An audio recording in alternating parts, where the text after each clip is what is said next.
program demo day for cohort 5, and I got 2 of the judges here. And there's Adrian. I see him down there. Hey, Adrian, how are you? Hey, what's going on, Lloyd? All right, glad to have you guys back. And Randy, he's having a little technical difficulties. Hopefully, he'll be able to pop on his phone. So you all good to go on your scoring sheets and everything? Yeah, yes, sir. We know the drill. Okay, fantastic. I guess you all been here before. Yes, we're excited to be doing this Black Founders program. And there's Randy. Hey, Randy, how are you? Good. I entered from my phone, so I hope that helps. My computer just won't do it. Yes, and you can use your computer for the scoring, and that would be good. So glad you were able to figure out an alternative there. Yeah, so why don't you all starting with you, Ira? Why don't you go ahead and introduce yourself? Good evening. My name is Ira Bates. I am the Community Development Officer for Renaissance Bank, which I handle the Alabama, the Florida Panhandle region. I'm glad to be here. Thank you, Lloyd. Yes, and one of our sponsors too. Glad to see you here. Yes, sir. Yep, I guess I'll go next. Good evening, Caleb Williams. Like Ira, I'm a former banker. I'm a former Citibank Global Director, turned entrepreneur. My company is developing a botanical ingredient called Pre that's literally transforming health, wellness, skincare, and accelerating human performance recovery. Happy to be here. Fantastic. Randy? Yeah, appreciate that, Lloyd. My name's Randy Gerson. I'm a marketing and sales executive, been in the startup community for 20 plus years, probably helped over 1,000 companies in the startup ecosystem in San Diego, LA, and Orange County over the last 20 years. I've had 2 successful exits in the wellness space.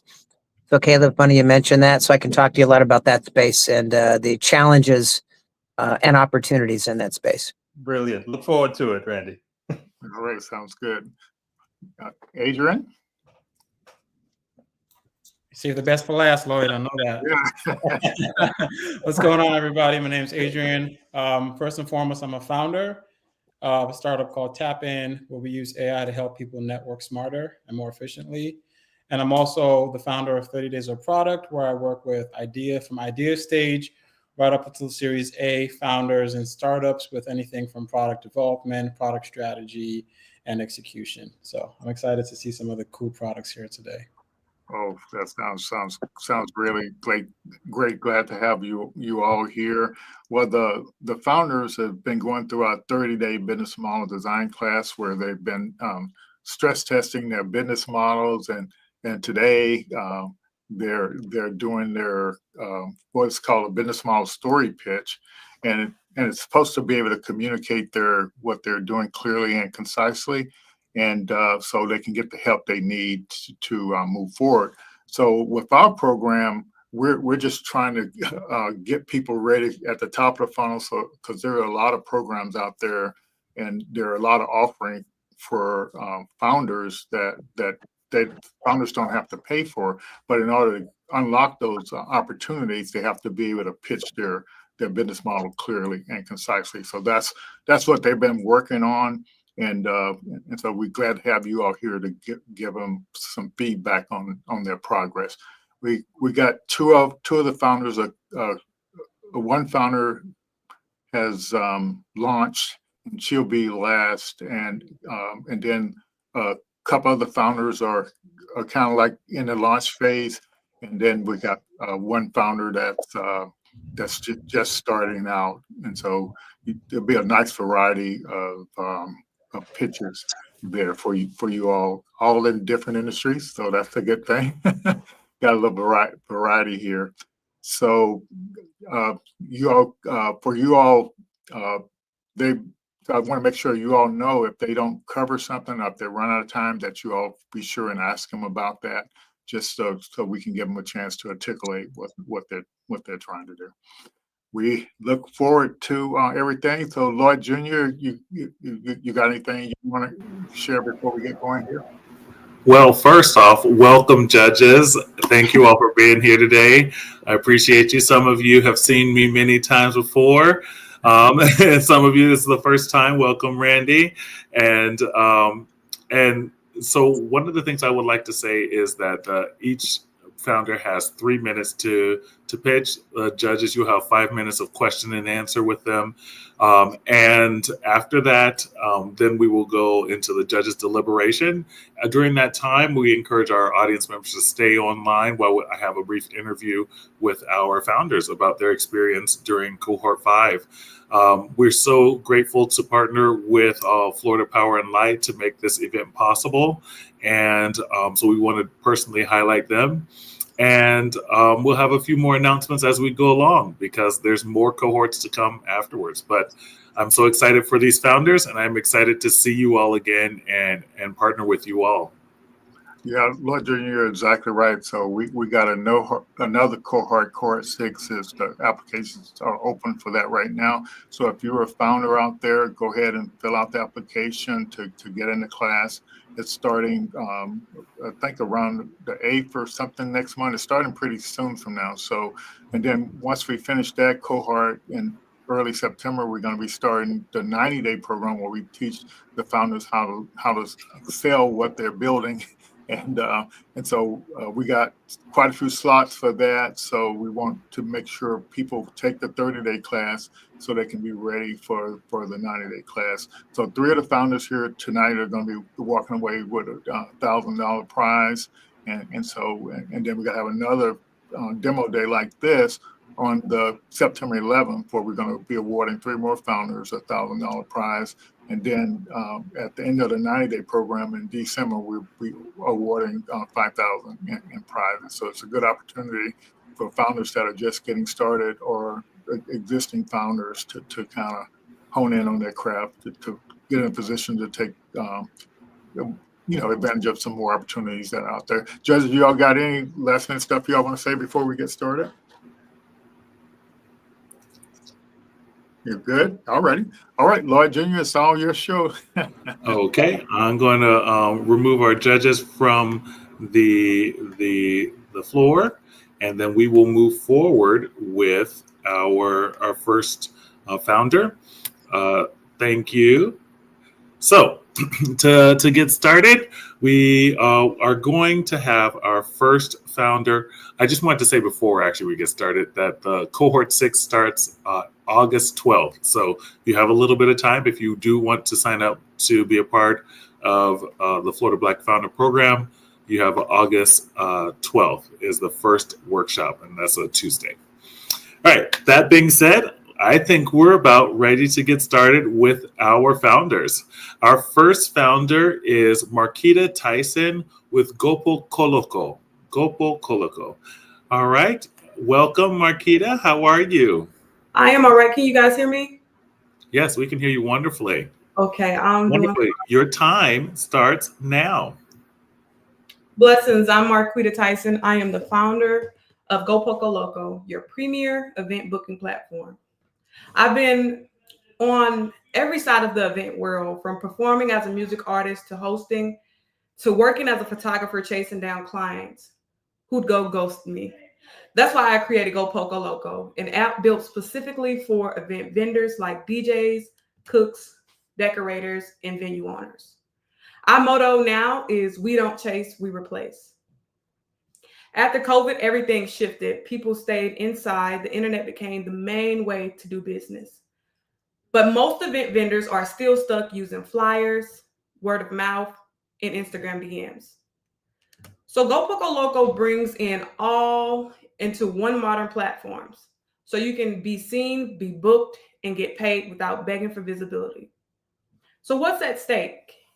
If we do nothing, small businesses stay invisible. Skilled vendors lose income, clients waste time, and risk bad hires.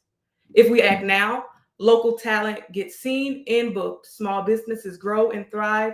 Communities get stronger and more connected.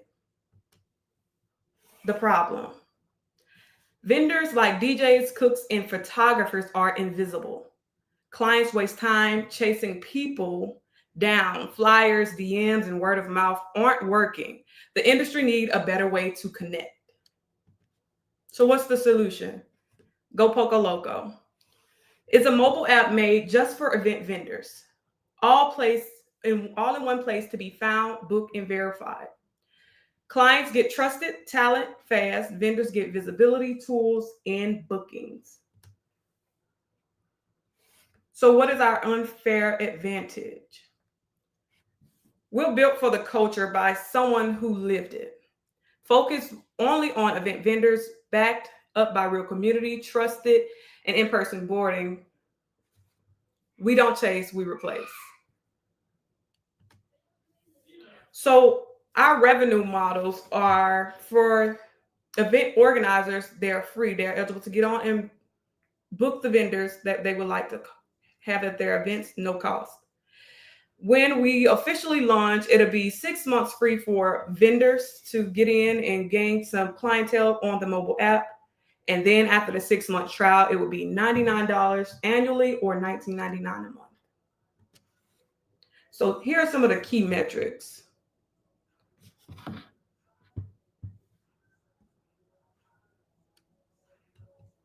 And for our rollout plan, we already have soft launched, and now we're just gaining some people to get on. We're still right now in the process of fixing the bugs. All righty. Thank you so much. Great job on your pitch. Marquita, I'll have the judges come on up. Wave your hands if you're ready, judges. Okay. It's Caleb and Randy.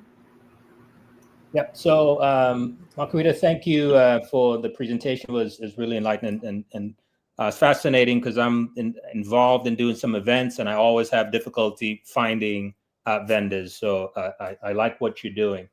The one question that I have has to do with kind of your revenue model. I believe it's free for the vendors. I'm sorry.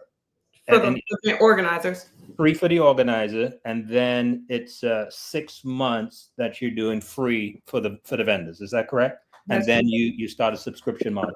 And so during that period, how are you sustaining your business during that ramp up? Because you've got one group that's free, and effectively you've got two groups that's free for about 6 months. How are you able to sustain during that period? So we won't have revenue coming in from the individuals, but we do have ad mobs in the mobile app. So we'll be getting revenue from the ads. Okay. All right. So, and I didn't hear that, but I think that would be an important data point to add into your presentation. Okay. Thank you. Mm-hmm.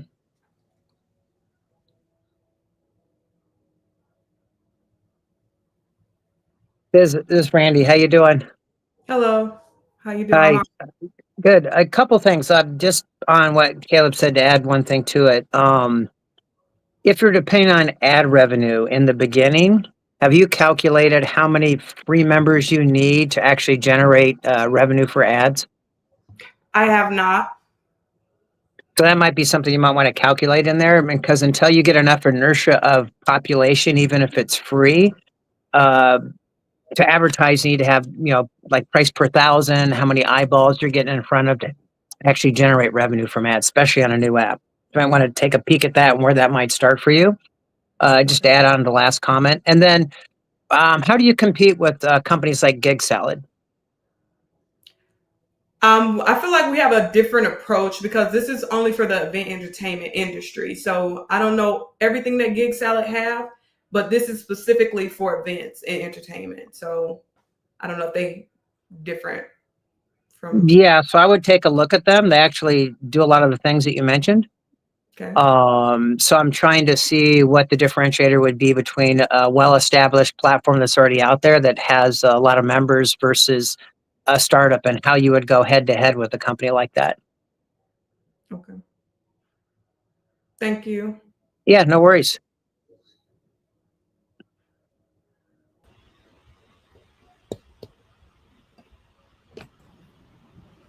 Hello. I think, Era, did you want to go first? Go ahead, Adrian. We have about 2 minutes. Okay, sure. So you mentioned that you're mobile first, right? The product's mobile first. Is there any reason why you picked mobile first over going and building like a web app?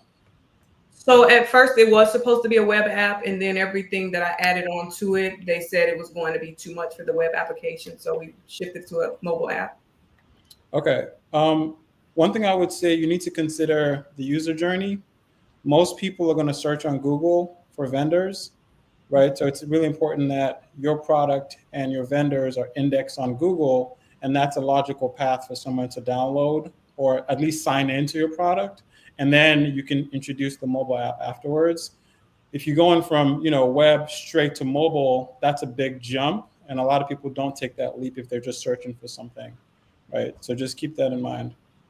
Okay, thank you. I had a couple questions. One, tell us a story. How did you come up with the name? So I actually don't know. It just came up. I thought like Go Puff, Go Google, the names is something about the go. So Okay. it's something that drove me, and it actually it stands for God ordained purpose, overcome kindness with oneness, love and obedience, keep opportunities. So it just thrived from like my life lessons, and I feel like God had places on my heart to make this opportunity for everybody that are struggling in the same situation that I was in. Gotcha. Okay. So let me ask you this. What happens, what's the alternative to this?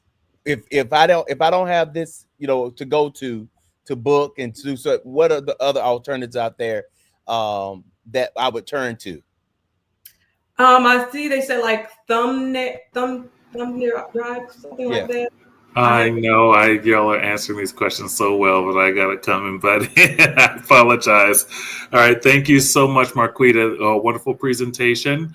We are going to move on to our next one. Thank you, Mr. Ira Bates. I appreciate it. I interrupt with only love and light. All right. Thank you all. Our next founder is Joseph Harrison with Agri-Market Tracker. Welcome, Joseph. How are you doing today? Fantastic, and thank you all for having me. Thank you, gentlemen, for being great judges. Oh, no, absolutely. Your time starts now. Hello, I'm Joseph Harrison, and my company is Urban AgWorks, and the product that we have is Agri-Market Tracker. I'm making the Agri-Market Tracker because every year farmers and produce vendors lose billions because they don't have real-time access to market data. And with AI, we're fixing all of that. Why now? Because AI unlocks the data and it makes it more accessible. There's also global food insecurity problems, and we just went through COVID where there were food shortage and climate change. So data is very important, and there's momentum from government and industry to back AI-driven public and private data solutions. What's at stake? The cost of inadequate market data. This is a $1.2 trillion produce industry, and it's flying blind. Without clear, real-time price discovery, the market stumbles into avoidable loss. Mispricing runs rampant, and incomplete data leads to pricing guesswork, not strategy. Billions vanish in logistic black holes, gaps between supply and demand and delivery, and post-harvest waste piles up. Perishable goods rot sometimes while insights lag behind. Okay, now what's broken? The USDA and other market reports are valuable. They're great, but they're difficult to read, slow to access, and not customized for specific needs. So you can see that here. This is an example of the market news report. The data is also fragmented. There's limited access in certain areas, and there are also global gaps. Everyone around the world needs good data, market data to conduct their business. Solution: centralized, real-time, and forward-looking ag data all under one roof. We're going to have wholesale terminal markets, growing areas like in California and Plant City, Florida. We'll have volume data, which is supply data, truck prices, retail prices, and local farmers market and auction data. And they're all available. Our unfair advantage. This is something I've been working on for 38 years. I've been doing this most of my life. The information is accurate and it's reliable. And we're the first mover in this. We're first mover advantage and proprietary software. Here's the simple marketing plan. $10, $25, and $100. That's what we're going to have subscriptions. And I love this because I did the calculations just off of $25, not the $100 plan. And we only need 3,333 customers to make $100,000. And for 333,000. Wonderful job, Joseph. Wonderful job. I think your slides were not exactly working because we see the same thing here, but you were speaking very well. So I think you did a great job. I'm going to ask the judges to wave your hands when you're ready for question and answers. Really? Okay, Randy. Hey, Joseph, how you doing? I'm devastated, Randy. That's okay. Hey, we've all done it. I've done it more than once. So, but anyway, it was good to hear what you had to say. So, when you mentioned, you said everyone. Who's everyone? Who's your audience? Like, what's your defined audience that you have? Because I didn't hear that mentioned. I just heard everyone. So my audience is people in the produce business, whether California growers, wholesale folks in Chicago who buy and sell produce, farmers markets, and farmers alike, folks who deliver to restaurants, that sort of thing. So you have several different markets. Have you defined the audience and the size and scope of each of those markets and how you would penetrate each one of those? Okay, the first one we're going to go through people who shop at wholesale markets. So we're going to we're going to focus on Philadelphia, Chicago, and New York. So those are the customers who shop at these markets. So they might deliver to your local restaurants. They'll buy there, deliver to local restaurants, or they'll or small groceries, independent chains. So that's going to be our first market that we're going to focus on. Then we can graduate to say a company, let's say like Lippman Produce, and so they sell to Chipotle, they sell to Trader Joe's, they sell to Walmart. So they'll need a more robust system where they can possibly do price predictions and that sort of thing. They do price predictions for bids to sell to like a Walmart, because Walmart can't just come and buy a box of tomatoes. Like, we need a box of tomatoes. They may need 32 loads of tomatoes. They need thousands of tomatoes, and you can't wait to the last minute. So that's contracted, say maybe in November for it's worked on now for say like November. So the tools will be there for that as well. One suggestion, I would identify your markets precisely, especially the first one that you want to go after that you mentioned, independent markets. List how many in a very tight geographical area you're going to go after, what that number is, and then precisely how you're going to go after those to win, to build your traction. Yes, sir. That's what I would suggest. It sounds really interesting. I don't know a lot about that particular market, but it sounds like you understand your markets. You need to define them a little better and how you're going to go to get those subscriptions. Thank you. Yeah, that's I appreciate that. Yeah, no worries. That's it for me. Hi, Joseph. Caleb here. I'm going to piggyback a little bit on what Randy said, really around defining your customer. And it could be because we couldn't see the slides, but it wasn't clear for me, who exactly the customer was and who, the client and the connection between those two. And again, I think it has to do with the fact that, your slides weren't available. What kind of comes to mind to me, I've got a buddy who worked for, I think a similar organization as what you did for the last 30 or so years. And he found that he was working in the egg space. And there was a lot of farms, like egg farms, that were throwing away discolored eggs. And he found a niche, started a business, and he's doing well over $1 million annually. So that's kind of what I was thinking as I was listening, but it wasn't really clear for me where the opportunity truly is. The client, the target, and the opportunity. Similar to your friend, he's in the egg business. This would be like the produce business. So the people who buy and sell produce, there could be waste. There is waste. I know that I see the waste. There's also opportunities to develop a product going forward for local farmers markets and produce auctions. They have no the centralized data source. Just like your friend has the volume of eggs, he knows how many they have. Yes. The information is there. It's not organized. It's not easy to organize and access. So your friend understood the egg business, and he understood what was available. So what we're doing is taking that information and making it accessible for people who are in the produce business.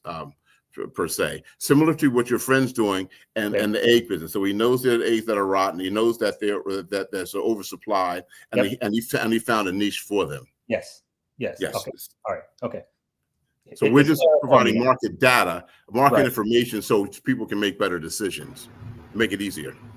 All right. Thank you, gentlemen. Unfortunately, Adrian, we have run out of time for the question and answer, but I appreciate you all being on here. We're going to move on to our next founder. Thank you, Joseph. Wonderful job on your presentation. You're welcome. Thank you for having me. Thank you, gentlemen. I appreciate that. Thank you. Absolutely. Our next founder is Lanika Bell with Compassion Compass. Hi, Lanika. How are you doing today? Hi, I'm good. How's everyone doing? Thanks for having me. Wonderful. Your volume's a little low, so if you can be a little closer to the mic, that would be helpful. Okay? Does this help a little bit? Yeah, that's better. That's whatever you did. Just need to project. I got Yeah, you. no, right. Your time starts now. Right. So, hi, I and my brother, we have and are parental caregivers who've experienced burnout. And I mean, we've all known or have known someone who is or has cared for someone and they've experienced burnout. And so it makes you think, who cares for the caregiver? You know, there is respite care, but then what about that mental and emotional toll of caregiving? So I asked our brother's oldest, Honor, who is studying to become a social worker, if there is such a thing as a social worker for the social worker, you know, basically a professional caregiver for them.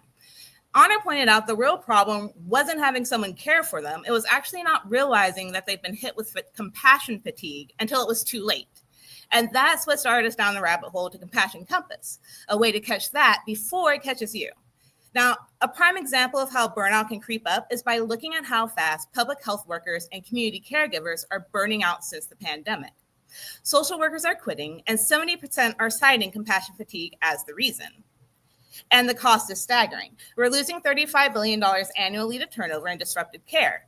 Well, hundreds of thousands of social workers and public health workers and millions of community caregivers are burning out. This means that we're facing a crisis that no one is actually solving at the root.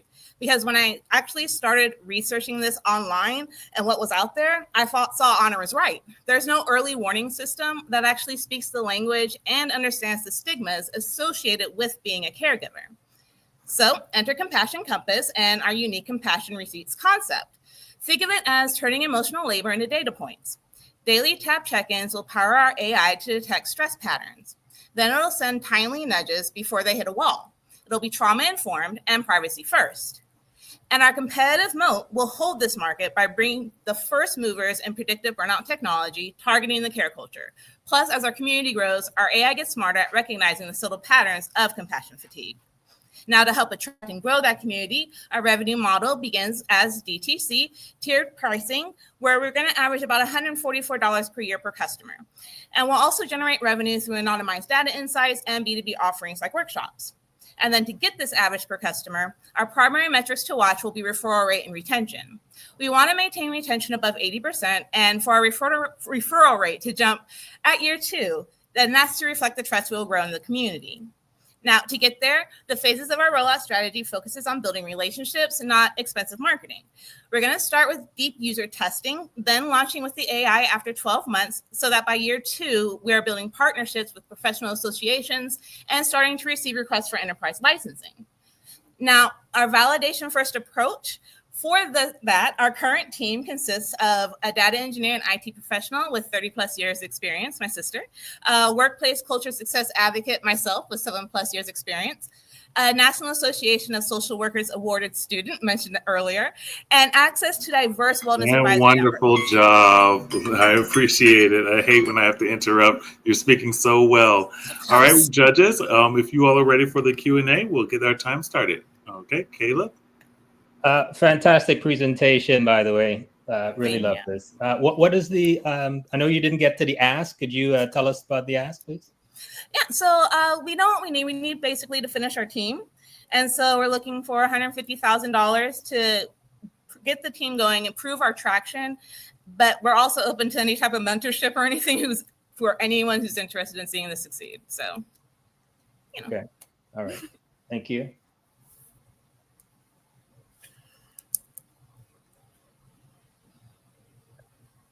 Nice presentation, by the way. I appreciate it as well. Share with me, it sounds like you're going after social workers to start with. That's the first customers. Is that correct? Yes. Mm-hmm. And so how do you expect social workers who are on very minimal wages to pay for an app on top of, because I've been actually in the home care industry on the franchise side of the business.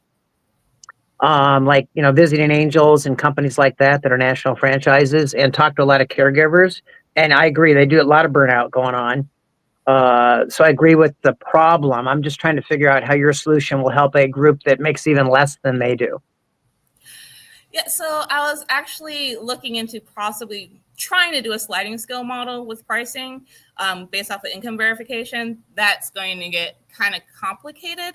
So there's going to be the tiers, as I said. So with the free and even the $9, I want it to be more robust than what would normally be on someone's, app. And then also I was thinking of in the future having things like if you are doing referrals, that pays for your subscription, or if you are helping out with a peer-to-peer group, back and forth, and that helps you, pay for the app and things like that. By the way, I think it's a great concept. I think it's definitely needed in the industry, no question. So pretty savvy in you to recognize that. Have you done any dry testing yet with the concepts of how to nudge people along and to prevent burnout? Not fully, no. That's why I'm looking to go ahead and get this started that way. But I do have one of my associates who is really into burnout culture. And so she's helping me understand like what type of questions or what to look for when looking at responses and things like that. Cool. What I might suggest, you might want to try a dry test, proof of concept on a dry test, and then it might be easier to get that first $150,000 investment because you'll have some proof of concept. Thank you. Definitely there's problems. So you're attacking a huge problem in this country. So appreciate that. Thanks. Thank you.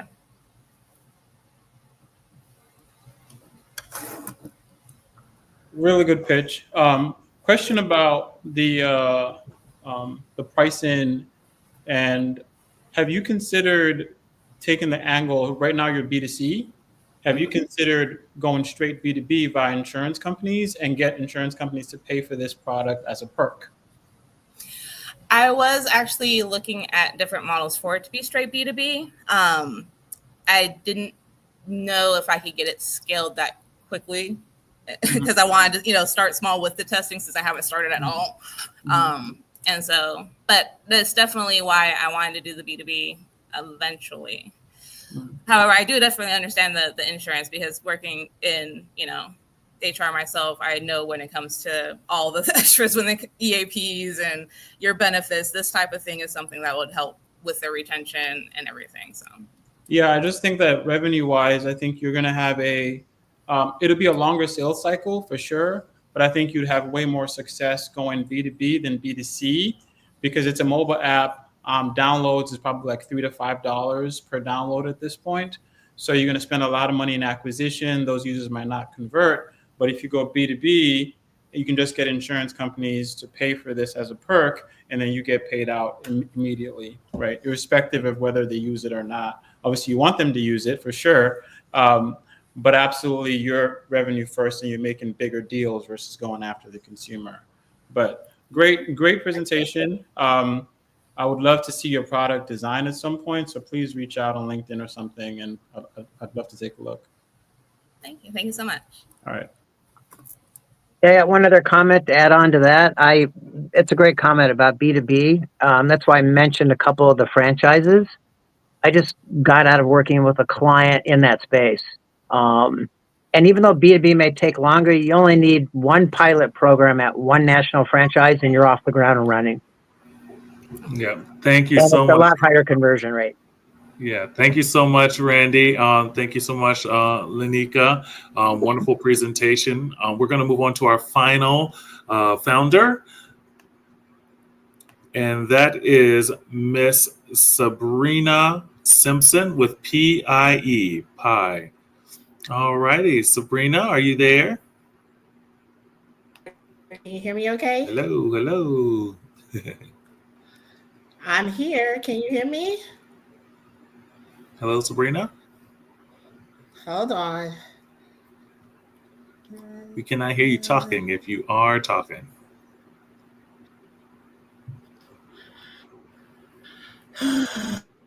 Oh, wait, I just heard you sigh.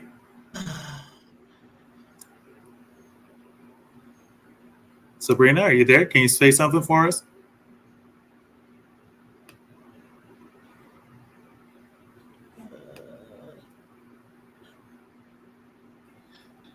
Anyone else having trouble hearing her? Okay, yeah, we're having some issues here. I hear you typing, but I don't hear you speaking.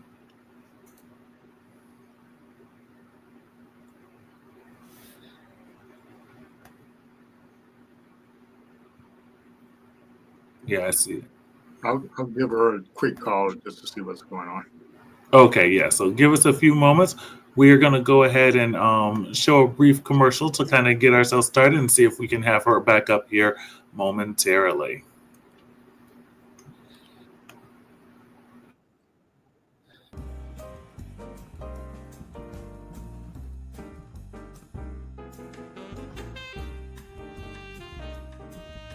So startups are a science, but they're also a bit of game theory, right?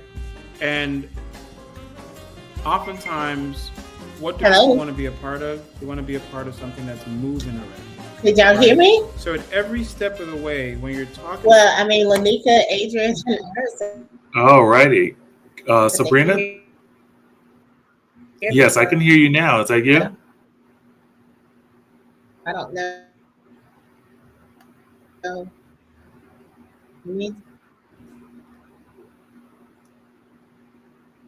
No, I don't hear it just yet.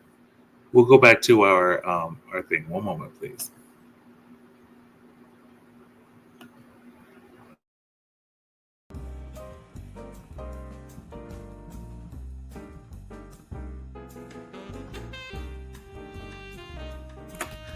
So startups are a science, but they're also a bit of game theory, right?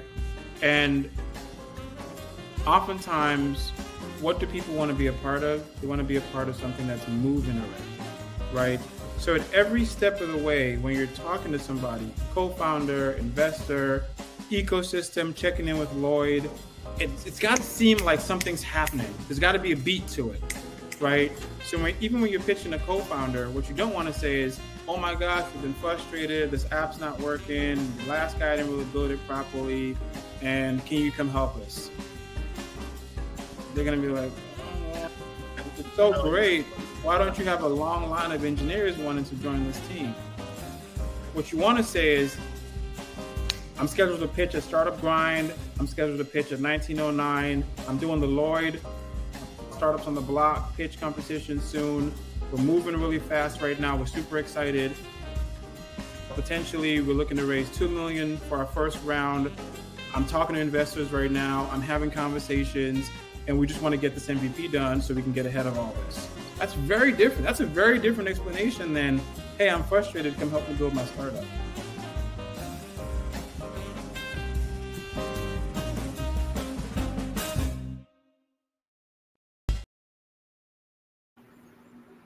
And so the arguments that I make now, because now I know how to do it from an evidence-based perspective, is we have to ensure that Black and brown founders are introduced to these strategies as a part of their startup process because it helps to set the vision. So it becomes like this vision casting exercise. Because everything that I do in the startup process, in the day-to-day operations of the business, if I'm going to create a dynasty, if I'm Oh, when going I'm to ensure that talking my now. grandchildren's grandchildren are provided Oh, for and are not starting from scratch the way hold that on a I did, second. then I have to be driven by those kinds of decisions in how the business functions. Okay, Sabrina, are you able to hear us now?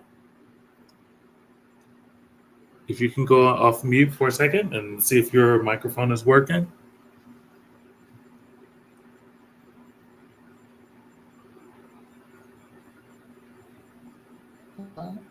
Yes, I can hear you. Can you hear me?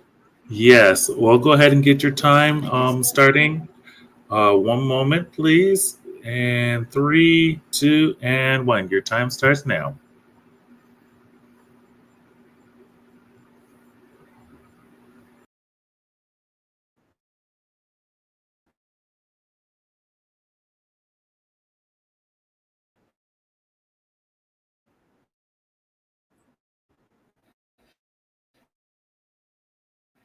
So you can hear me okay, Lloyd?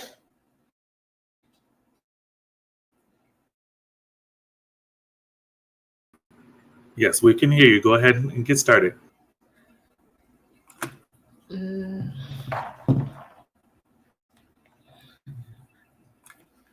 Okay, I have no idea. Are you able to hear? I don't know if you guys are able to hear me. But I'm gonna keep talking. Okay, so AI is supposed to fix everything. Hello. We can hear you. Go ahead and get started. Okay, thanks. So, but for small business owners, we're still waiting 30 days to get a report. And for small business owner, I have a junk removal company, and there was a point when we was making almost $100,000 every single month, and we didn't know if we was profitable because we was waiting weeks after the month end in order to see what our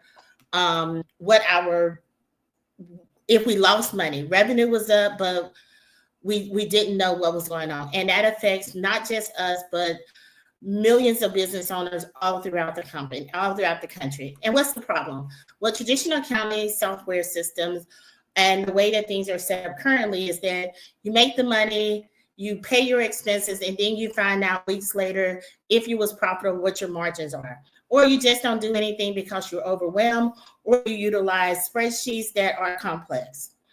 So what's our solution? Well, traditionally what you do, you make your sale, you pay your expenses, and then you find out. Well, with Pi, what we do is we set some goals first, so you know exactly where you need to be and where you want to go, and then we track it in real time. And with our AI assistant, you're able to know immediately, day by day, in just 10 minutes, if you're on track to reach your budget goal and your profit margins. So I spent over 10 years in enterprise software, helping customers budget millions of dollars in their revenue. And so I understand the importance. And then for the last 7 years, we have run our small junk removal company here in Pensacola. So I've seen both sides, so I understand the pain points. So the way we make money is that Pi is a direct model, direct to customers. Our pricing plan starts at $15 and it grows as the business grows. We also have an affiliate plan where financial professionals can earn commission by referring their clients to Pi. So, so some of our key milestones is that we are on track to be what we would. I'm just so confused. Some of the key metrics is having $5 million annual recurring revenue over the next 3 years. And we plan to get that by reaching out to clients through podcasts, webinars, ads, and social media, some local marketing. So currently Pi is active. I've been working on this for almost 2 years. So we just launched our first iteration of the web app in June. We have 8 paid users. That was in our beta testing. And so by the end of the year, we're looking to have 100 users on the platform and 5,000 by end of year 3. So again, I'm Sabrina. I worked for 10 years, over 10 years in software. And this in my junk removal company we've had over 6 years. We've generated millions of dollars in revenue. I do have a staff developer, and also we have financial professionals that's consultants to make sure that we're providing the correct information that we need to our clients through the Pi platform. Wonderful job, Sabrina. We're So going what to are we go ahead asking and for? bring our judges up now. All right, judges. If you, I know it's a lot. All righty. All right, Ira. There we go. All right, Hello. Sabrina, thank you for your presentation and your patience. Go ahead, give us some idea about the ask. So yeah, so the ask is I'm looking for strategic mentors and partners. I would like to have a technical co-founder, someone definitely well-versed in AI, because we do realize that, I do believe that as we onboard more and more users, that we want our AI assistant to become smarter and therefore can provide more in-depth action items and insights to our clients that's on the system. And then $500,000 to help build out the full version of the platform, some more integrations and automations. Right now we have integrated with QuickBooks, but we do think that there are some other opportunities out there so that we can easily receive revenue information, transactional information from these businesses to really make the system more automatic. Okay. One other question from me. I think I heard you say that you had some of your beta testers, they have become clients.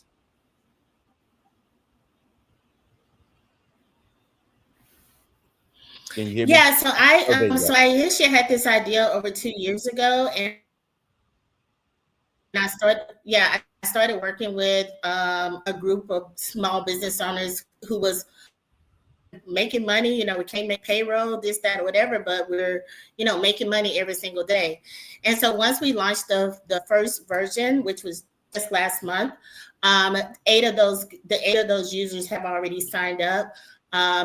3 of them are on our $49 plan. 3 of them are on our $129 plan. And then we have 2 of them that's on our $15 plan. All right, so tell me this, what's the difference when you talk about the different plans? What more are they getting for those different plans? Yeah, so the first tier is just kind of transactions, your information. You can look and see, enter your budgets, enter your revenue, enter your expenses, utilize the AI to see if you're if you're on track. The other, we start to add things like forecasting, some tax planning. You can get bookkeeping assistance because we do have a network of bookkeepers around the country. Because as the scale, there is a need for a bookkeeper.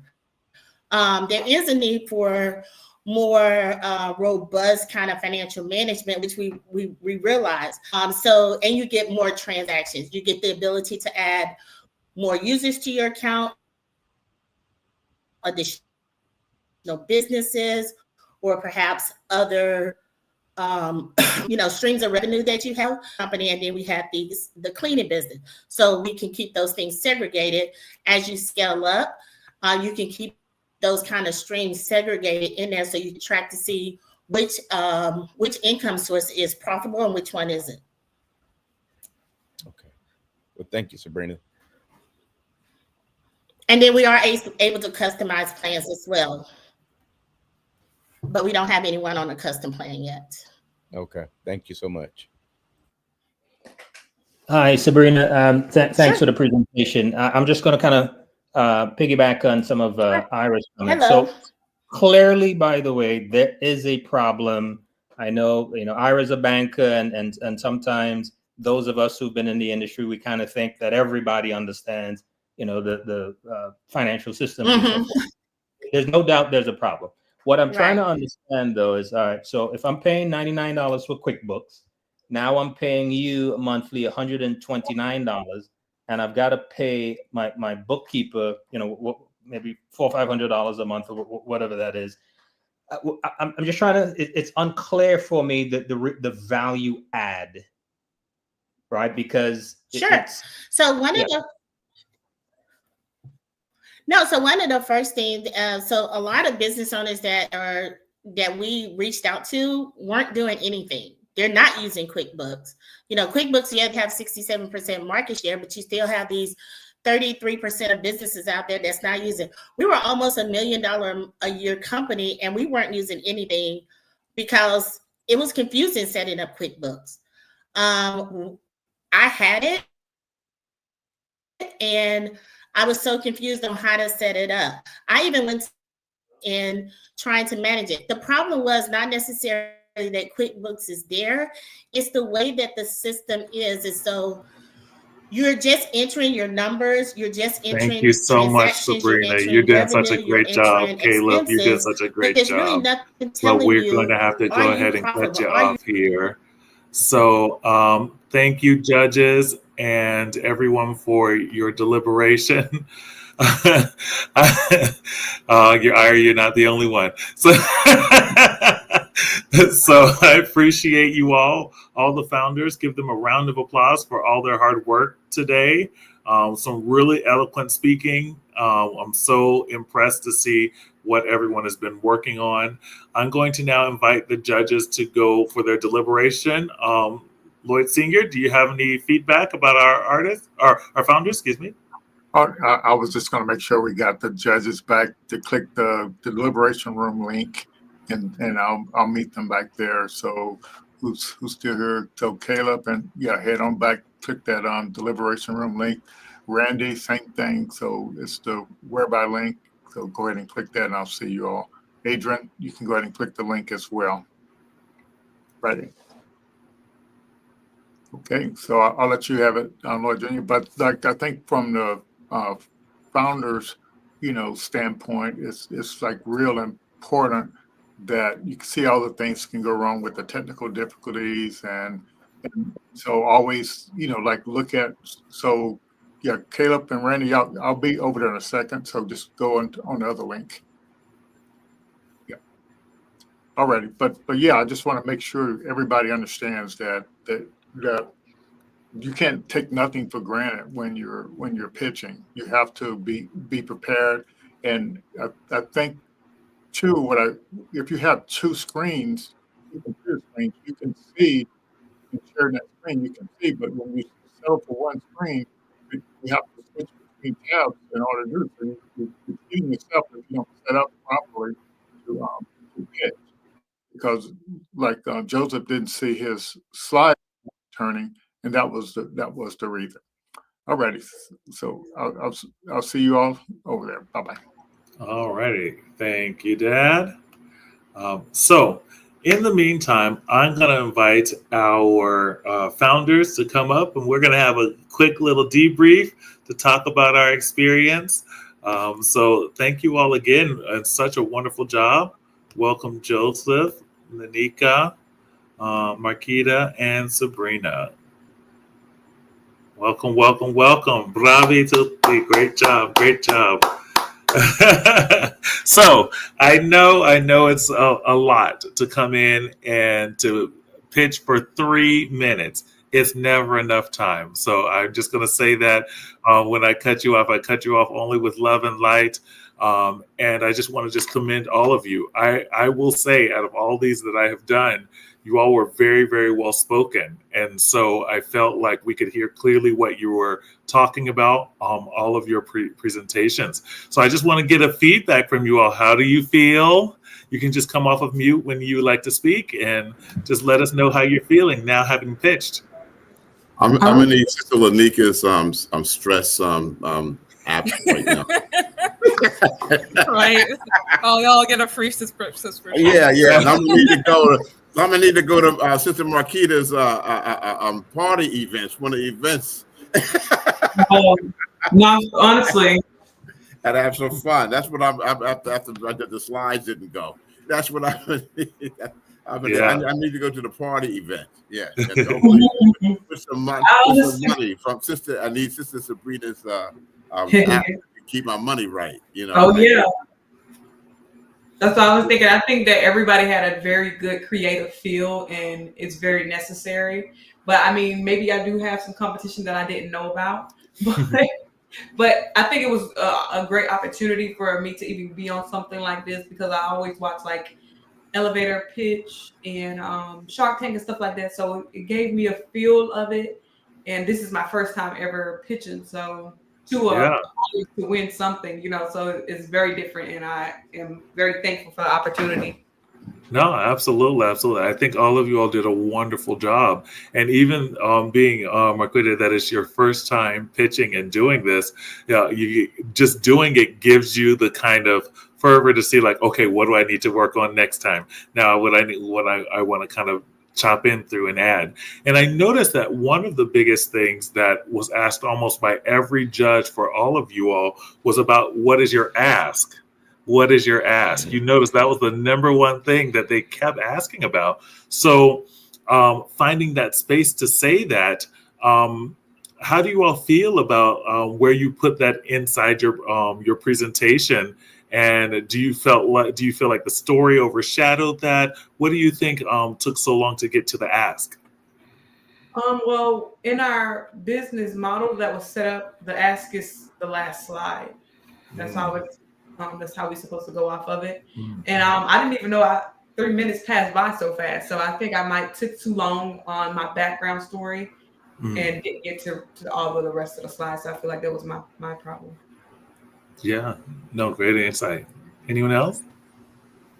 Lanika. Yeah, I think the three, like everyone's saying, 3 minutes is tight. Like you got it, and then you don't got it, and then you got it, and then you don't got it. But with the ask being at the end, I think it does make sense because it does give the investors time to ask that, and it makes you feel like, okay, they are interested. I mean, it makes you feel a little bit better. Yeah, no, absolutely. Another thing is, I would really love to know, for those of you who are doing this for the first time with the Florida Black Founders Program, how has the cohort 5 been? How has this journey these past 4 or 5 weeks been, and diving into the lean canvas, the traction roadmap, these kind of things? What has been your experience?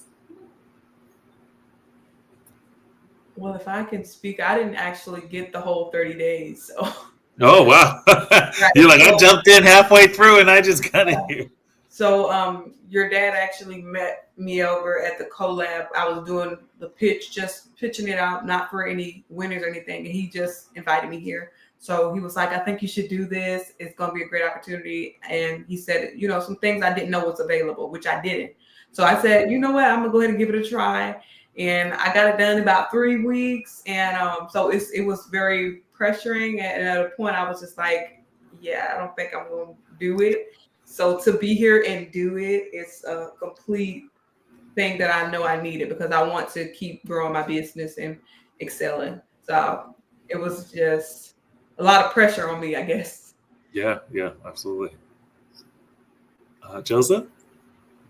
Well, it's kind of been a blessing. It's it got me a little bit more organized, and then you could make the projections, and to what the gentleman said. I do need to get my customer base and broken down, and it took me a minute to get the lean canvas. So I need to have a customer base for each, and define it for each lean canvas, and I kind of put them in a group, but they're different. And so that's something, again, I didn't start from the beginning, but that's something that I need to work on. So, and it's also got me organized a lot better for my presentation.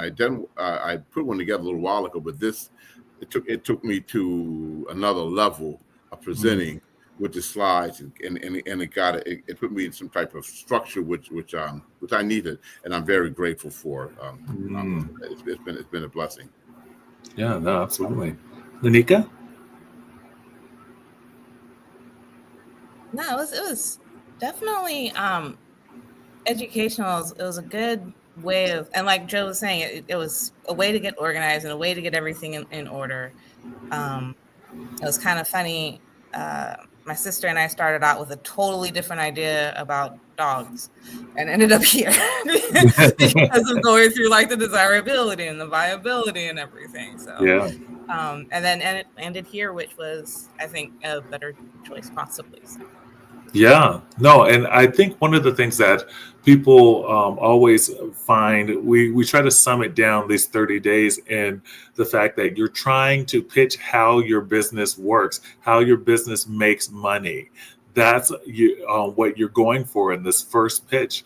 And then in the 90-day, that's when you give what we call like a mafia offer. And what that means is an offer you cannot refuse. So that's when you really go in and say, this is what is going to really be a game changer.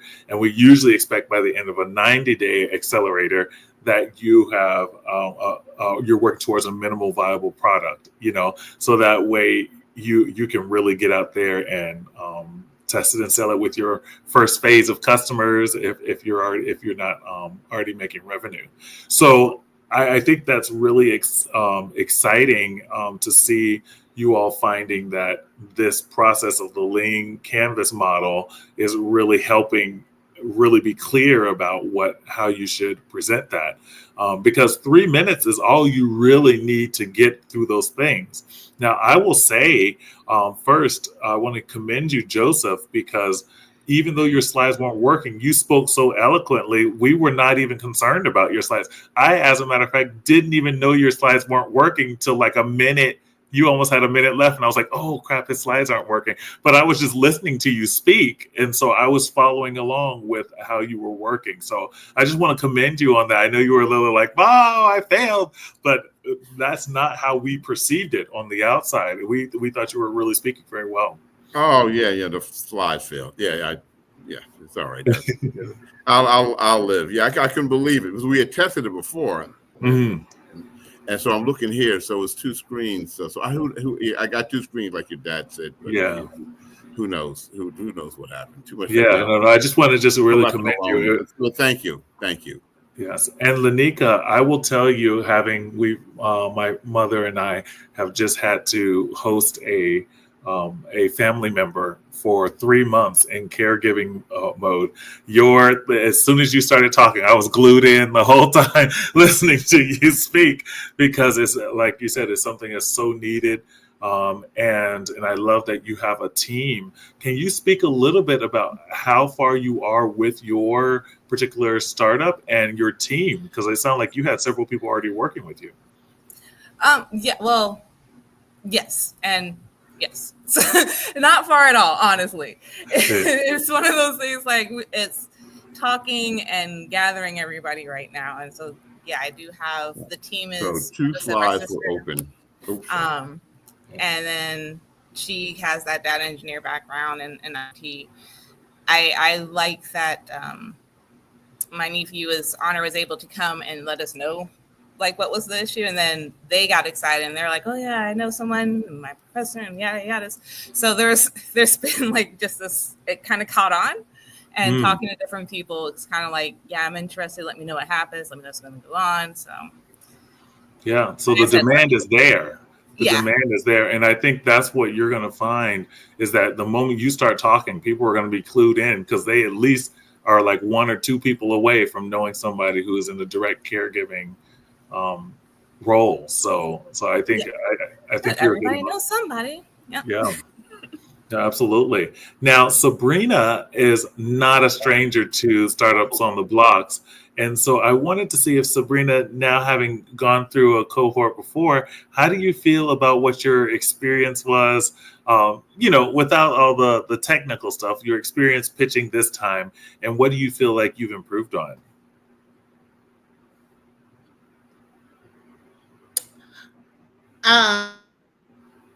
Can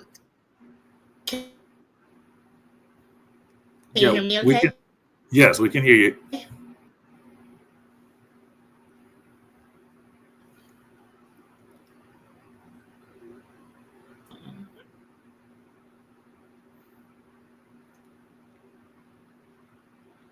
think there might be a slight bit of a delay on her thing.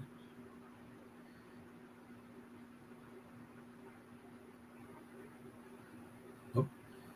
But once you're back with us, Sabrina, we definitely want to hear how you share, because you have a lot of insight that I think everyone could definitely benefit from. Also, I felt like Sabrina also went and spoke very eloquently to the end. Like, I was like, oh, wow, she's done. And she really got it right on that 3-minute mark after she started. I was like, wow, that's impressive for having the technical issues, so I can understand that. And I felt like also like each, like I said, with Marquita and all of you, that each of you all spoke so eloquently. I am an opera singer by trade, so I notice when people are speaking clearly. That is something that really kind of stands out to me.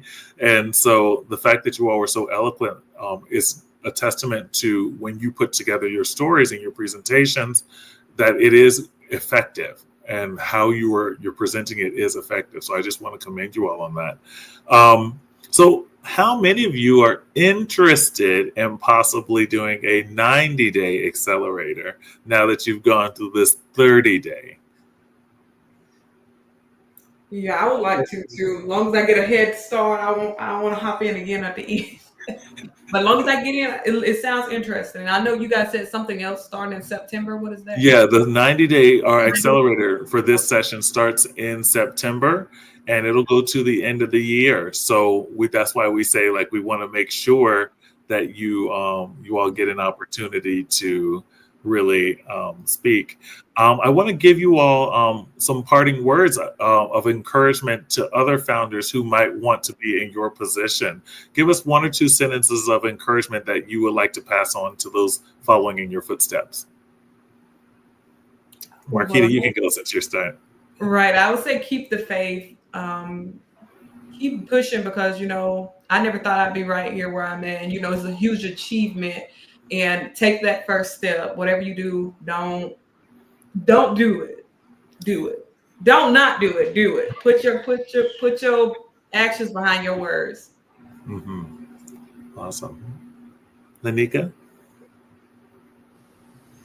Yeah, almost something similar to Marquita. If at first you don't succeed, that first idea might not work. Just keep trying and trying, and really think about it.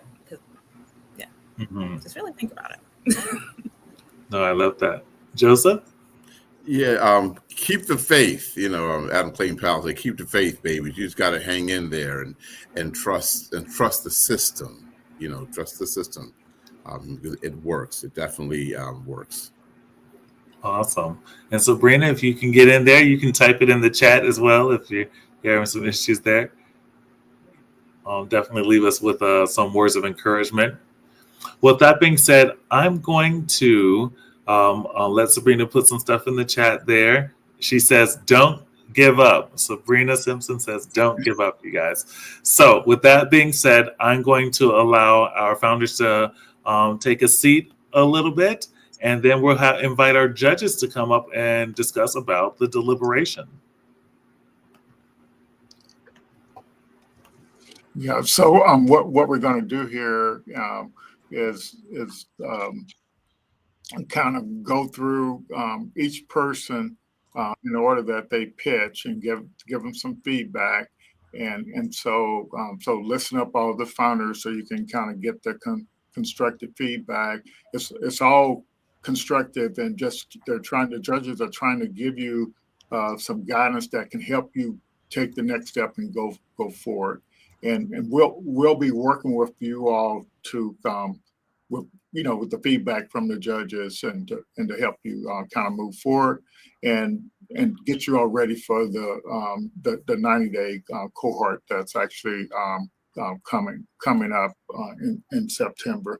And if you all want to go back through the program again, just to kind of make sure you learn all the stuff on how to stress test your idea, feel free to come back in our cohort 6 as well, and just kind of keep up to speed with what you're doing. All righty. So the judges, did you all have fun deliberating?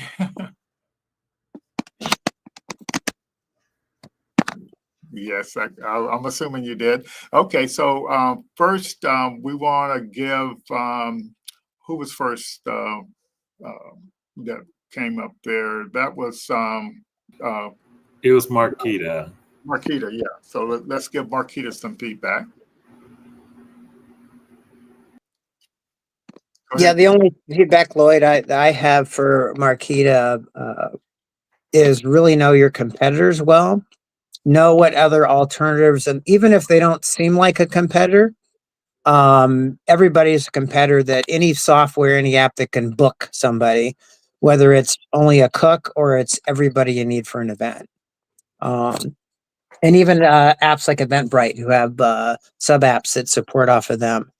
Take a look at that. I think there's something there for you. I just figure out what the problem that you're solving and get some traction built with that, or even a dry test. Get some people trying it out is a key factor for you in that market. And your slogan's interesting about not chasing. I'd love to see you actually prove that out that it works. Even if it's with a dry test, and then you can try to get some customers after that. Yes, so Randy, they may not understand what a dry test is. Yeah, so dry test is where you actually do everything but charge for your product.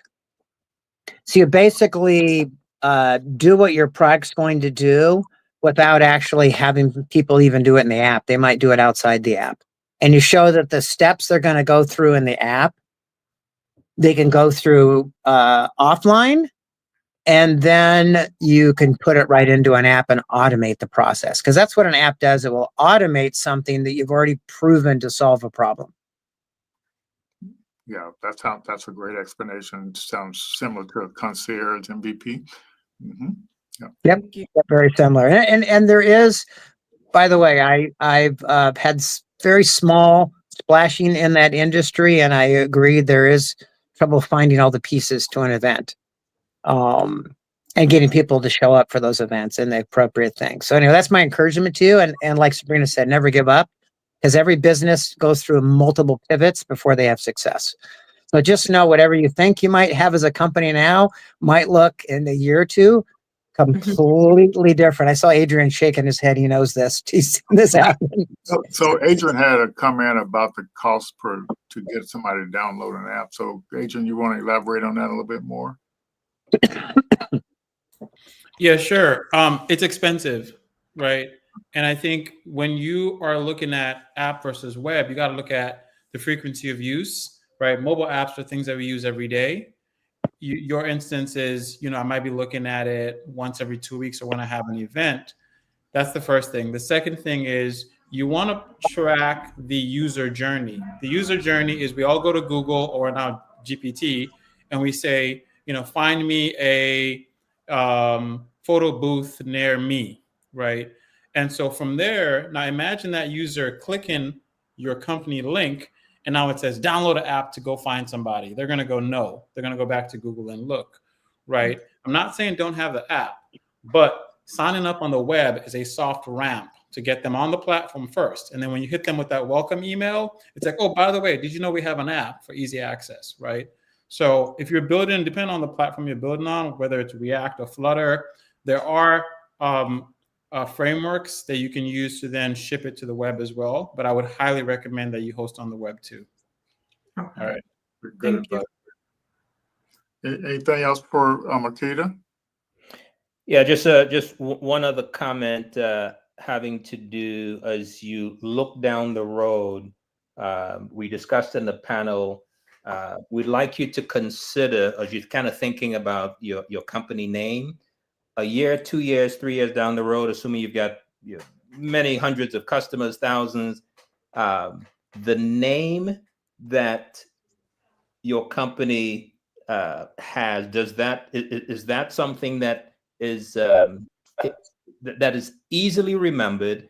And I forget exactly how Adrian described it, but you know how you Google something, or it almost becomes part of what we do.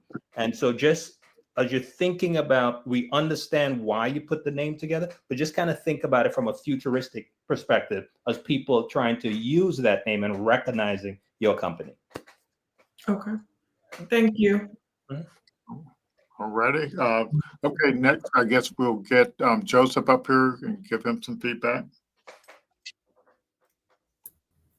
Hello. Joseph, I will start. I think we all agree that there's clearly a niche opportunity. I shared the example about my friend in the egg business. One of the things that we would like you to consider is really, I think you mentioned your rollout plan. You would start with 3 different states, right? And so we would like you to consider, or the guidance really is, instead of really trying to boil the ocean, try and find a niche space. We're convinced that you know this business extremely well, right? And so do you want to start with 3 states, or is there an opportunity within a county, within a city, where you may be able to get a foothold and you build on that success? Yes, sir. And again, maybe might explain. Let Joseph, go ahead and let everybody give the feedback. Okay. Yeah. I want to build on what Caleb said. I kind of agree with that. Find that niche, maybe only in a single state, and find somebody of what I call a friendly. Right, we were talking about this the last founder, and do a dry test with the data. Take your AI, pull your data for a niche industry with a friendly, somebody you know has waste, and ask them what they would do if you could show them XYZ data. What would that mean to them? What would the value be to them? Yes, and sir. start with that, because I agree. It sounds like you know your industry. It does sound like you are trying to boil the ocean, and I just pick off one piece. Yeah. Niche that, and then you can add. It's easy to add niches. It's harder to try to boil the ocean. Yes, So sir. get a place to start with, and I would just start with people you know. It sounds like you know a lot of people in the industry, and I bet there's some out there in a certain niche that you could get some traction with right away. And it'd be easier to raise money after that as well, because then you'll actually show a model that works in a certain niche. Thank you, sir. I got one thing. We didn't discuss this, but this just came to mind. Joseph, how much does it cost one of these farmers to not use your product? It sounds like it's a lot of money, right? It can be a lot of money. Here's the challenge is that people are always using the data already, because it's data that from USDA government reports. They're using it. This is an agency that's been around since 1915. The challenge is it's difficult to read, it's difficult to access, and it doesn't work. And it doesn't work together. That's what I wanted to understand. So I think you're charging way too little, right? I think you mentioned $25 or so a month. Like, one is 10, 25, and 100. I think you need to be when you go to a website and it says contact sales, I think that's where you need to start, right? Initially, don't have your pricing up there. Have these conversations and keep testing the pricing, because I think if I have a farm and I'm looking at $10,000 worth of produce a month going to waste, and you say, hey man, I've got this portal thing and it's got AI and it can tell you how to do your logistics and stuff, and you can save 80% of that. Yep. Man, I want $2,000 a month, easy, right? So I think $25 is selling it way too low. I would say hold off on solidifying your pricing first, and every conversation you have, double the price until somebody says no, and then that's your pricing. Thank you, sir. All righty. Anybody else? Okay, next we have Lanika.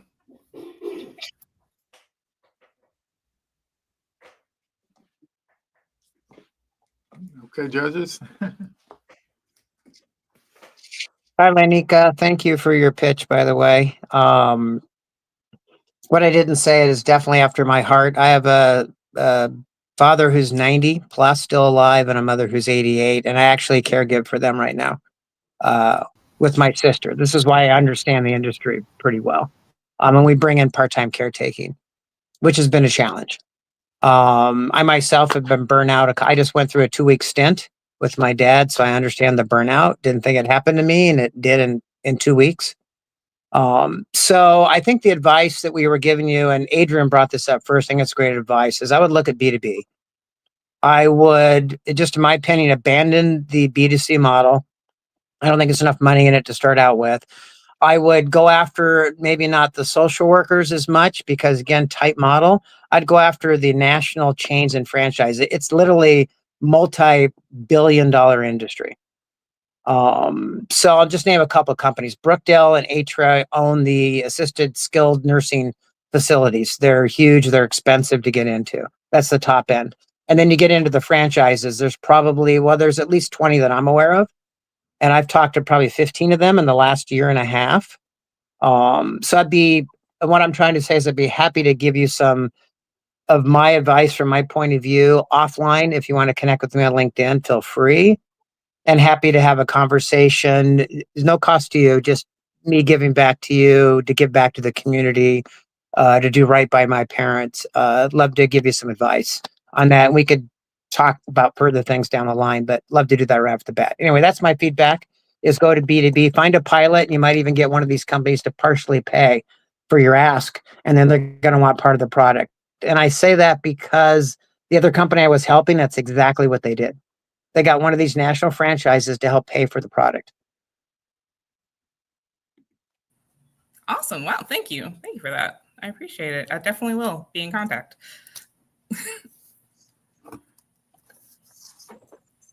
Yeah, I think my feedback was just, I'd love to see the design if you guys have something yet. And again, please feel free to connect on LinkedIn.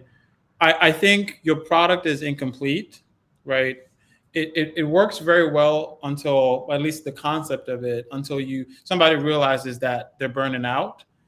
On the other side of that, I think you should really consider building out a two-sided marketplace where you connect people to service providers that can help them, right? And you're nodding. It sounds like you've been thinking about that, which is great. And once you have that, then you're moving into the territory of like a BetterHelp, and that's a huge organization. That's a huge company that's done very well. And when I think about how you position yourself, you're saying we're BetterHelp, but we're vertical, right? We're fully vertical for caregivers. We specialize in this field, right? All the service providers that we have, and you can build a moat around that, right? So I would say, love to see the design, and then consider the two-sided marketplace. You don't have to have it built out just quite yet, but I would definitely include that into your product strategy. And to add what Adrian said, by the way, that also gives you an exit plan, because that BetterHelp may become an exit strategy down the road when they see what you've carved out, because they're trying to help everybody from a different direct-to-consumer angle. Although they do have a B2B division, just so you know, they sell B2B applications as well. Yep. Thank you.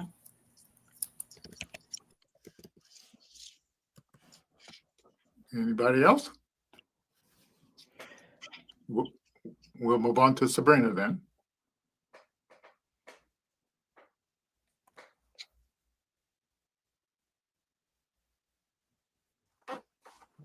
Hello. Okay, judges. So I think, Sabrina, when we wrapped up, you were explaining to me the value add, and you mentioned that you were involved with a company that was doing 7 figures plus, but that company still didn't really understand their financials, and there was some apprehension or a lack of understanding for tools such as QuickBooks. Could you just kind of pick up on there from there and just kind of help us to understand? Because as I said, there's clearly a need, right? The demand is there. I'm just trying to better understand what that value add is and how you're different from the existing solutions such as a QuickBooks. Sure. And that company that I was referring to was my personal company. We had a junk removal company, and in our 3rd year, we did $850,000 in business. And I didn't understand anything in our business. Anything about numbers. I was confused by QuickBooks, and it got so far down the line that I just really became ashamed with asking for help. Like there's, like everybody sees me as a successful business person, but I was drowning in ignorance, really. And so when I say the uniqueness of what we do, and it goes back to my experience when I worked in software, is that we would meet. I was a team lead, did a lot of data analytics for the client. We would meet every single week with this client who had 60,000 apartment units up and down the East Coast. And we would go through their budget to make sure that they were on track week by week and that they wasn't blowing their ancillary costs week by week. And in order to make sure that they was hitting that profit margin that they needed at the end of the day. So when I started looking at this, how things are set up for small businesses, and what I was learning, it's like we're taught to get a QuickBooks account and set up your categories and things like that, and your transactions and so on and so forth. But it's not really telling you and tracking and letting you know, like, what is your annual revenue goal? What is your expense budget? It's not really telling you and tracking that on a real-time basis, so that like, if you're blowing payroll, if you're blowing fuel costs, if you're blowing, if you have subscriptions out there. There's a lot of personal finance apps that do that, but I just don't see that in the market when it comes to small businesses. So sorry. Let me ask you. So you mentioned having like a pilot group. What kind of feedback did you get from those pilot users that basically did it validate the value add that your company your app is providing? So it started out with just a simple question, was like, can we save a nickel out of every dollar we make without affecting our cash flow? And so we would meet every single day and we say, okay, how much did we make? And pull out 5%. And how did that affect our cash flow? And what we quickly learned is that we were undercharging a lot of times, because taking out a nickel for profit or whatever was affecting us. And so we realized, like, yes, we're making a ton of money, but when you put it up against what your expenses are and you're not tracking that, then a lot of times we're pricing ourselves in the red from the beginning. So with that group, because it was almost 2 years, there was a time period that I stopped doing it because I went through some other things. And then just recently in February, I picked it back up and I went back at it. And so in that time, I lost some of my beta testers. They went on to other things, or they're out of business. And so the people that are with us now, what they see is that they're able to just go into a system. It's not QuickBooks, and we're not necessarily competing with the QuickBooks. I look at it as a way that we're carving out a gap that QuickBooks doesn't offer, especially when it comes to tracking real-time data for these particular business owners. Yeah. So what they're getting out of it is that they can see things easily. They can go into their system, enter their revenue, enter their transactions. They can get the support they need if they need a bookkeeper, because that 129 includes a bookkeeper to reconcile for them every single month and present them with their, P&Ls. Just my last question. Sorry. No. Sorry. I'm just trying to. I'm asking these questions because I want to understand how you got to the 129. And so, were you able to quantify the value add?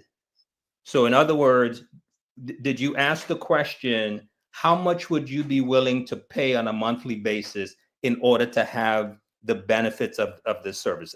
Did you go through that type of analysis to derive at your pricing model? Yeah. So yes, we did. We asked them. So they was looking at around $100 a month in order to start to have something, since they weren't doing anything. So $100 a month was kind of like that sweet spot. And then also in talking to bookkeepers and things like that, based on the segment of business owners that we were working with and the type of revenue that they was bringing in, $100 a month seemed fair. So we leveraged that by saying, okay, well, because we have these consultants that's part of our company or whatever, and they're willing to provide some kind of tax plan, it was like, okay, well, we can offer that in order to increase go a little bit over the $100 because they feel like they're getting a little bit more value. It's not just a bookkeeper month, but now you get a tax strategist to meet once a year. You get more transactions. You get the ability to kind of segregate. So we try to offer them a little bit more in order to justify paying a little bit more than $100 a month. I got it. So I don't want to just complete, and Adrian wants to come in. But we can kind of take it offline. I suspect that there may be more value to what you're bringing than 129, but it just has to be quantified, and it's not clear for me that happened. But I think there could be more opportunity. Go ahead, Adrian. You're on mute. Sabrina, I love the fact that you shipped, right? You've got users, like that's amazing.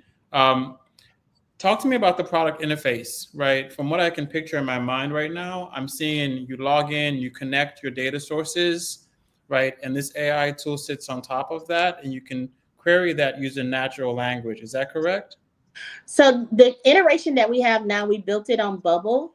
And it is, so right now, you can connect your QuickBooks, but you have to go in and click it to upload it into it. It's not any type of automatic feed or anything like that in this version of the app. Because again, most of the business owners that we initially are working with aren't doing anything. They're not using a QuickBooks right now. So the next phase is something where we do want to have those integrations and all those automations. As far as the AI, so what the AI does is allow the business owner. So say, for instance, they get an alert says your revenue is, your expenses are for marketing is exceeding your budget. Then they can go into that AI, which is just a chat GPT, is connected there, and type in, hey, what can I do in order to offset my marketing costs? And it's like that kind of financial coach right there. And because it is able to look at their numbers, is able to provide them more customized information and feedback on what they can do. The next version we're looking to do is perhaps setting up some benchmark for companies that may be just starting out, so they don't really have like historical data, in order to help them, like what is a realistic budget for insurance, marketing, things like that. And then also, what's a realistic revenue goal based on, sorry. So what I'm seeing here, right, is I think you need to spend maybe like a small workshop and go back to the start, because there's a fork in the road where you're saying for people that are not on QuickBooks, and then you're saying we're going to have QuickBooks and other integrations, right? Those are two different ICPs, right? And your pitch to each one of those is different, right? If your go-to-market is, hey, you make money, but you don't have QuickBooks, your account is a mess, plug into our system and our AI is going to help you, right? That's one ICP. The next ICP is, hey, you've got QuickBooks, but here's what QuickBooks doesn't do for you, right? All these other additional AI features. And those are two different paths, right? Those are almost two different products, because the onboarding is different. For the person that doesn't have QuickBooks, they've been using calculator, a piece of paper, and some Google Sheet, their onboarding is very different, and their product experience is going to be very different. Now, I'm not saying don't serve both, but I would carve out and put that on a roadmap. So, okay, first we're going after the guys that have nothing, right? Because your best competitor is a piece of pen and a paper, right? Right. Attack that market first if it's large enough, and then go after the folks that have their established accounting systems already, because they're going to come with a lot of feature requests. I can guarantee you that, right? QuickBooks does a lot. They're going to have a lot of feature requests, and that load might be heavy on your team in the very early days, right? So consider those two ICPs, right? Go after the low-hanging fruit first, capture that market. And I do believe this is a problem. A good friend of mine, she was a CPA or a CFA, and she was working with an e-commerce entrepreneur who made millions, but didn't even know how much money he made, right? His books were just a mess. He didn't have anything. He just sold, his business was good, and she came in and cleaned it up. So I believe you do have a market, but I would just caution you to make sure you're going after the right ICP first, okay? Thank you so much. No problem. And feel free to connect on LinkedIn. I'm happy to jump in and take a look and support you however. I appreciate that. No problem. All righty, fantastic. We really appreciate that feedback, judges, and so next we'll announce our top three. We'll start with the third place person, which is Joseph Harrison. So congratulations, Joe. Let's give him a big hand. Praise the Lord. Thank you, gentlemen. Thank you. I've been in tears. Thank you very much. I've been praying all afternoon. Thank you, Lloyd. Thank you for opportunity, and thank you, good brothers, for thinking I got to third place. Thank you. The tough competition, and congratulations to the other ladies who won. All righty. Okay, so we appreciate that, Joe. And then let's see, second place is Sabrina Simpson with Pine. Oh, thank you guys so much. I really appreciate it. We overcame the technical difficulties. I really appreciate it. Thank you. This is amazing. And thank you so much, Mr. Lloyd, for all of your help and mentorship. Well, so you see about those technical difficulties, you got to make sure you got that good internet connection. That's the main thing. Yeah, Cox will begin a call tomorrow. Thank you. Sabrina, I'll leave you with one thought. You know who Scott Cook is?